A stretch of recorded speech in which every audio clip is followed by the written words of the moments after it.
اس زمانے میں ایک بزرگ تھے جو روزانہ جنگلوں سے گھاس پھوس کاٹ کر لایا کرتے تھے اور وہ گھاس لا کر دیوبند کی منڈی کے اندر صرف 8 آنے کے اندر بیچتے تھے، اس سے کم بھی نہیں لیتے تھے، زیادہ بھی نہیں لیتے تھے۔ 4 آنے اپنے اوپر خرچ کرتے تھے اور 4 آنے ایک ڈنڈے کے اندر جمع کرتے رہتے تھے۔ اس میں اگر اتنا بھی جمع ہو جاتا کہ اس سے دارالعلوم کے اساتذہ کو دعوت کر سکیں تو پھر وہ دارالعلوم کے اساتذہ کو اپنے گھر بلا کر دعوت کا اہتمام کرتے تھے۔ مولانا یعقوب صاحب رحمۃ اللہ علیہ اور دارالعلوم کے پاس اساتذہ فرماتے ہیں کہ ہمیں ان کی دعوت کا شدت سے انتظار رہتا تھا، اس لیے کہ جب ان کا ایک لقمہ پیٹ کے اندر چلا جاتا ہے تو 40 دن تک طبیعت کے اندر یہ خیال پیدا ہوتا تھا کہ یہ بھی عبادت کروں، وہ بھی عبادت کروں، یہ نیک کام کروں، وہ نیک کام کروں۔ یہ حلال اور پاکیزہ لقمے کا اثر ہوتا ہے۔ امام احمد بن حنبل رحمۃ اللہ علیہ ایک مرتبہ امام شافعی رحمۃ اللہ علیہ کے یہاں مہمان بن کر تشریف لائے۔ اب امام شافعی رحمۃ اللہ علیہ کی صاحبزادی نے رات کو سوچا کہ بہت بڑے امام ہمارے گھر مہمان بن کر آئے ہیں تو طرح طرح کے کھانے اور پکوان ان کے لیے رکھے دسترخوان کے اوپر۔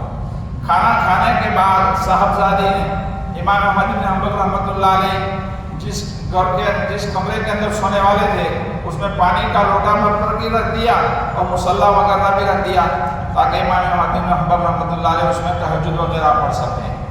اب امام احمد بن حنبل رحمۃ اللہ علیہ فقہی مسئلے کے اندر، شریعت کے مسئلے کے اندر ایسے گرے کہ پوری رات اس مسئلے کی چھان بین کے اندر گزار دی۔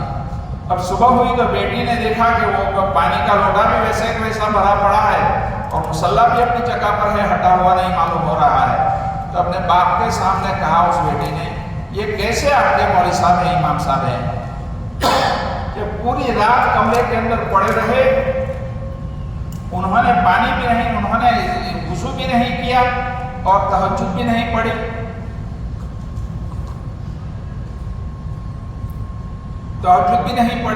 اور ویسے کے ویسے پڑے رہے۔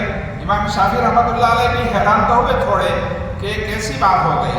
انہوں نے صبح کھاتے کھاتے امام احمد بن حنبل رحمۃ اللہ علیہ سے پوچھا کہ بیٹی اس طرح کا سوال کر رہی تھی، کیا بات ہے؟ تو امام احمد بن حنبل رحمۃ اللہ علیہ نے فرمایا کہ رات کو آپ کے گھر کا کھانا جو کھایا وہ اتنا پیٹ کے اندر گیا، اتنا پاکیزہ اور نورانی تھا کہ ایک فقہی مسئلہ، ایک مسئلے کی سوچ کے اندر میں پڑ گیا، پوری رات اس مسئلے کو حل کرتا رہا اور صبح تک نہ مجھے وضو کرنے کی ضرورت پڑی نہ کسی چیز کی ضرورت پڑی۔ خلاصہ یہ کہ پیٹ کے اندر جو لقمہ حلال جاتا ہے اس کا بڑا اثر ہوتا ہے۔ اس لیے ہمیشہ دوستوں سے گزارش ہے